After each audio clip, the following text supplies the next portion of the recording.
Welcome. This is Leslie Nips from Convivium Constellations, and thank you for coming back for my next video in this video series on the Orders of Love in Family Constellations work founded by Bert Hellinger. And today we're going to look at the Order of Love with respect to the balance of giving and taking. Now, this is a really important order of love. It is often the thing that, when we say look at couples, it's the thing that's being most violated. It's the one that's most out of joint. Someone's giving too much. Someone is taking too much. And they've gotten into this permanent imbalance, and it's not working. It's not working very well. Well, as Bert Hellinger discovered, systems by and large, there are some exceptions, and I will name them in a moment. Systems by and large do really prefer it when there is a balance of giving and taking. You've been at work, two people who are equal in all other ways. They have the same job description, same title, they're making the same amount of money, but one of them's doing a lot more work. This tends to cause crankiness, yeah? This tends to create imbalances in the work environment that don't work very well. And it only gets more serious in partnered relationships, whether it's business partnerships or romantic relationships of one sort or another. If someone is chronically in the role of giving more and the other person is giving less, then we can really have a problem. But the balance of giving and taking can be really tricky. At an unconscious level, giving makes us feel innocent. And at an unconscious level, taking makes us feel guilty. And so we have a natural proclivity to do a bit more giving than taking, all things being equal. How does it work in relationships then? I mean, you can't have everyone giving. You need some people taking as well as giving. It's part of the rhythm of life to give and to take. Yeah? Well, the way it usually works in healthy relationships is that someone gives, and then the other one takes, and then they give a bit more, and the other one takes. And then that one gives a bit more, and then this one takes. Huh? And then it becomes this wonderful kind of what we might call a virtuous circle of giving and taking that builds on itself in a really nice way. That's what happens in healthy relationships, healthy business partnerships, that sort of thing. However, this can get messed up, as we can imagine, through various kinds of life experiences. We can learn in childhood that either giving is dangerous or taking can be dangerous for us, just to be really simplistic about it. And so we can grow into adults who prefer one or the other. Our little safety mechanisms pipe up and say, no, don't give, that's a mistake, or no, don't take, that's a mistake.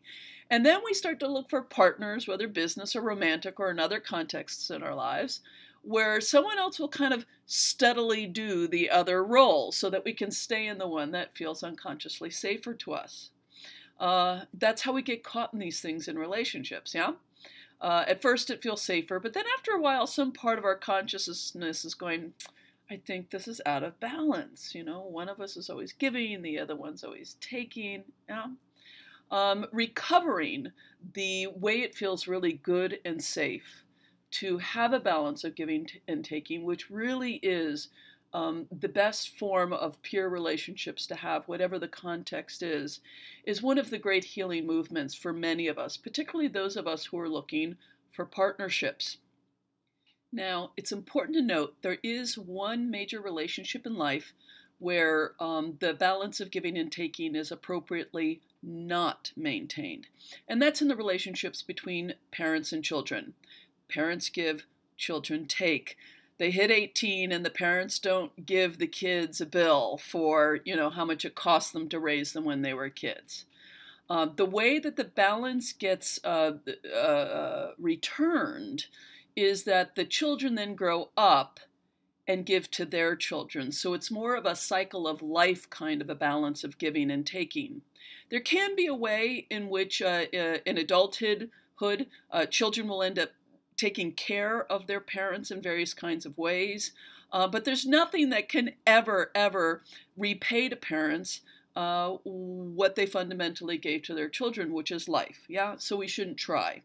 And then it just becomes kind of good etiquette to care for our elderly parents if that turns out to be the right thing to do. In most other ways, our relationship should represent a balance of giving and taking. At work, you do your work, you get a check. There may be professions like social work or nursing, other kinds of professions where there's a sense in which you're always giving and you may think, oh, this is out of balance. But again, at the end of the day, you're supposed to receive a check for what it is you're giving. And of course, little sidebar, in our culture, we often don't compensate well enough the people who are doing the most caregiving in our culture, the teachers and the home health care workers, and those people is one of my pet peeves. And we are, as a culture, out of balance with respect to that giving and taking. Yeah, we're taking too much from those people and not giving back enough. But this is just to say that in our working relationships, there's supposed to be this giving, this balance of giving and taking. And so thank you for showing up for this next video. I hope it's sort of got you thinking about your relationships and where this sort of love might be out of order a bit and where it might be able to be brought into better balance. And then come back next time for my final video. That's going to be about addressing transgressions without revenge. It's a very important topic. In the meantime, if you have any comments about this, let me know. Email me. I have a blog. Feel free to put comments on my blog. And I look forward to being in touch with you soon.